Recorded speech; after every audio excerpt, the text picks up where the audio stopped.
Hey everybody, it's me Andrew. Get out into nature and tune in for yourself. Resonate with the Earth's electromagnetic field via 432 Hz, the universal frequency. Balance out psychologically and emotionally and further strengthen your brain and your heart's coherence as well. Get a plant-based diet going for yourselves today and nurture yourself right back into life. We are literally herbivores in our nature. Further balance out your physical body's pH level and get with alkalinity. Then you can generate some static electricity, sending me some love telepathically. Set attention to your mind and set intention to communicate. That is all there is to telepathy. You are now tuning in to great days. So today I wanted to go over cleansing the 5 elements, right? So I'm going to go over the 5 elements, and I'm going to go into connecting yourself with the 5 elements and cleansing them, balancing them within yourself. And what this is going to do for you, right? It's the divine alchemy. So let's get into this. So there's 5 elements to the physical universe, right? Or there's 5 elements to the creation of universe. And they also see these as 5 platonic solids, right? In Greek, Plato, the school thought, is pretty much gathering different geometrical solids of a certain equilibrial makeup, right? And they were able to gather 5 mains, which is ether. Ether is space. You could also call it Akash in Hindu, Sanskrit, right? So there's a few names for it. There's ether or Akash.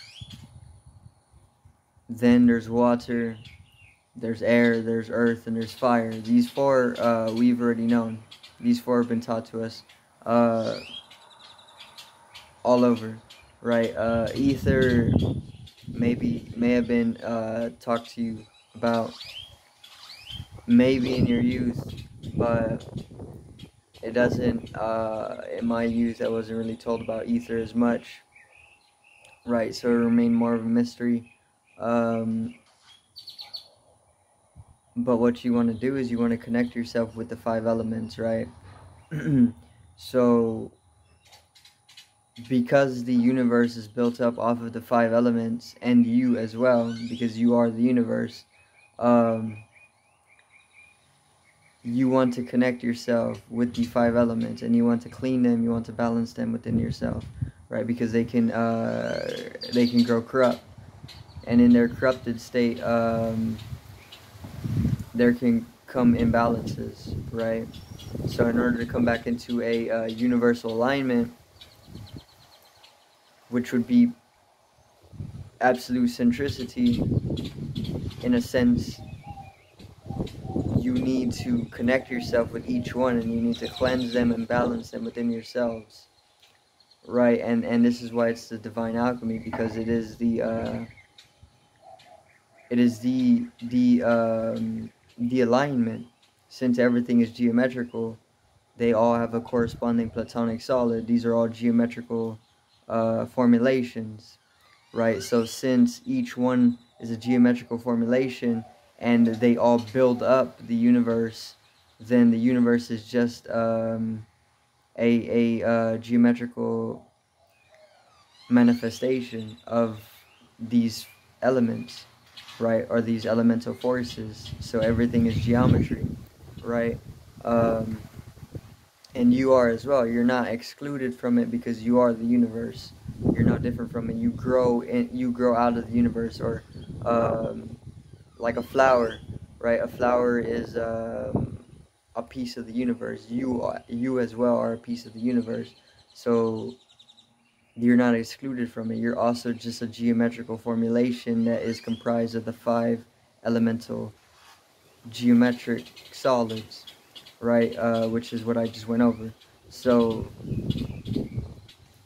connect yourself with the elements. What you want to do is you want to get each one in its most purest form, and you want to connect yourself with it right? Maybe through meditation, or you just want to get intimate with it, right? Form a relationship with that element. So for water, you can go and and swim in a lake or something, or in a river. You can bathe in a river. Things like this. These are perfect examples. If you don't have these things close to you, then you can just gather water and look for ways to purify it, right? And connect yourself with the purified water. But just connect yourself with the water. This is all you need to do. Meditate with the water, grow a relationship with the water, right? And this is going to help you immensely, because your makeup is more than 70% water, right? So you are a water being. So it's very, very vital that you grow a relationship with water, because that is what you are. If you neglect what you are, then you're neglecting yourself, and you can grow sick from this in a psychosomatical sense, right? So, and that basically means that if you're neglecting a certain aspect, a major aspect of you, which is fundamental to your makeup, then you can send out thought waves which are going to obstruct your physical makeup on many different energetical, physical, mental levels, or physical levels, right? And that can make you sick purely by having various different unresonant thought waves, right? So you want everything in resonance. You want everything to be in acoustic resonance, right? Which is sound light resonance. Which resonance is a type of alignment that is allowing itself to continuously sustain itself, right? So you want to be able to resonate with the electromagnetic field, which is consciousness, and the electromagnetic energy or the electromagnetic field is just um, the elemental forces. The elemental forces is the electromagnetic energy that manifests itself in various different forms, right? And then kind of divided itself out infinitely from there, right? So you definitely want that resonance, and that resonance comes with the alignment. So you align yourself through the connection with the five elements, and then cleansing them as well within yourself. So you're 70% water, you're a water being, and I want to talk about that. When you're developing as an embryo, you have a tail and gills, right? I don't know how many people know this, right? But somewhere within the first development phases of your cycle, I don't know the precise ones, but you definitely grow or develop as an embryo with a tail, and you also have gills. These are remainders from uh, deeper genetics, right? Or even past evolutionary phases that we used to manifest as.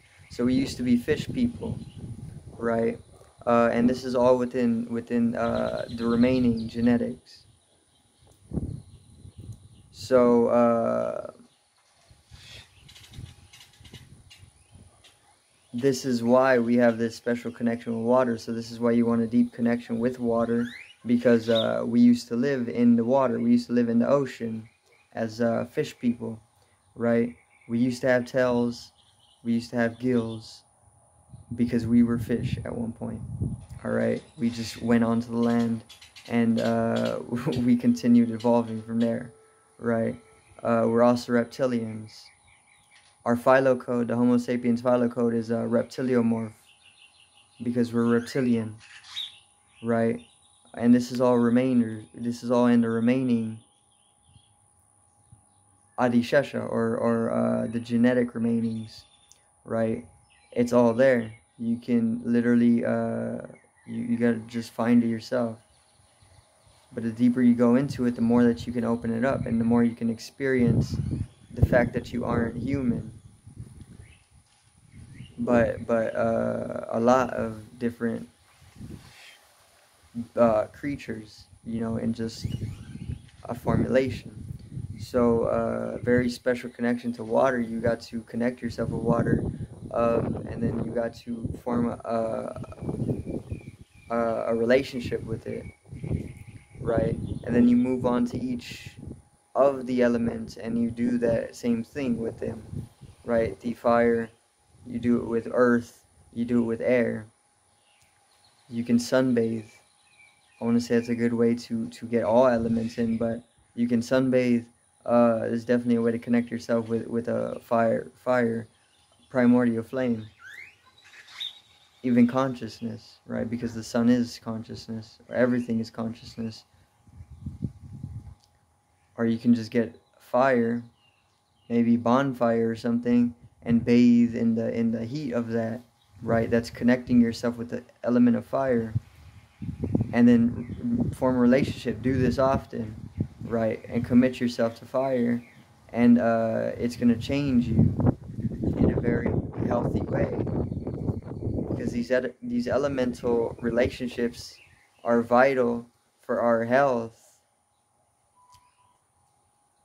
on many different aspects of our being, not just a physical aspect, right? It can give you clarity of mind as well. It can give you a passion, right? Fire, an intensity within yourself. So you gotta make a relationship with fire. Wind. Go out on a windy day and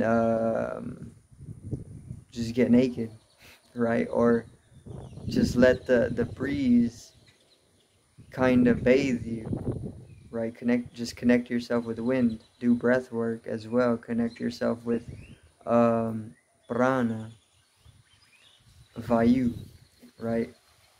Wind, air, the element. And then there's earth. Obviously, you can just ground yourself. You can meditate. You can lay in the grass. You can maybe garden, do something that involves having to get physical with the earth, and you can grow connection with the earth element like this, right? And then ether, obviously,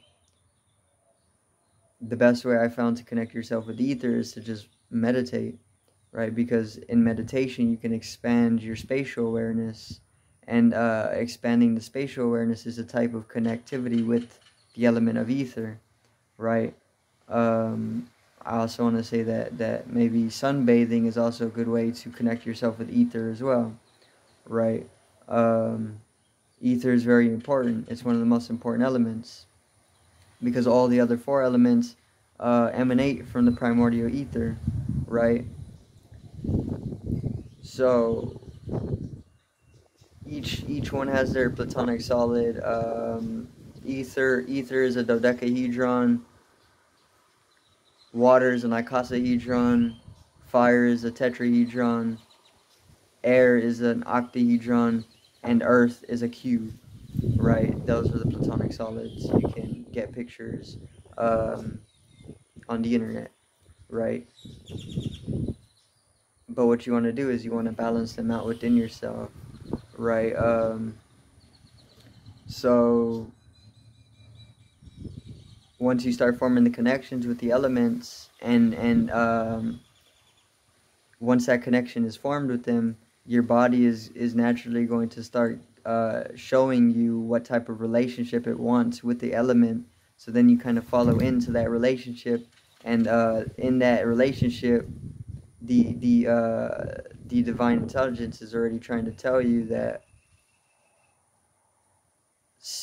spending this much energy with that element is going to be the best for you, be optimal for your specific energy, you know. So in balancing them out, you can find the equation within the forming of the relationships, but you got to just let it flow, right? Some people may want a deep relationship with fire, other people may not want that of a deep relationship with it, right? But the relationship itself is needed, right? So you got to learn how to balance it according to your unique geometry, right? And then once you can balance them out, cleanse them, you can align with all of them, and that's aligning with the universe, right? And that's the type of yoga. So what that's going to do for you is allow you to resonate with the electromagnetic field, and the electromagnetic field is consciousness. Consciousness is all geometry. So once you're able to resonate with consciousness or the electromagnetic field or the energy, then you can easily come into a unity consciousness or a cosmic consciousness, or even beyond this, right? And that's why it's the divine alchemy, because it allows for an acceleration of evolution by just being in the electromagnetic resonation, and that transmutation that comes from the evolutionary acceleration is the alchemization, right, of a divine status. So it's very important to connect yourself with nature. Nature is going to do that for you. I don't even need to explain it. If you just connect yourself with nature, the intuition to do that is already going to arise within you. All you got to do is just connect yourself, right? And it's going to happen of itself. But you can most definitely get sick if you aren't able to connect yourself with them on the level that is needed for you, right? So that's gonna be it for today's video. I do thank everybody for watching. Once again, peace out, one love, and have a great evening.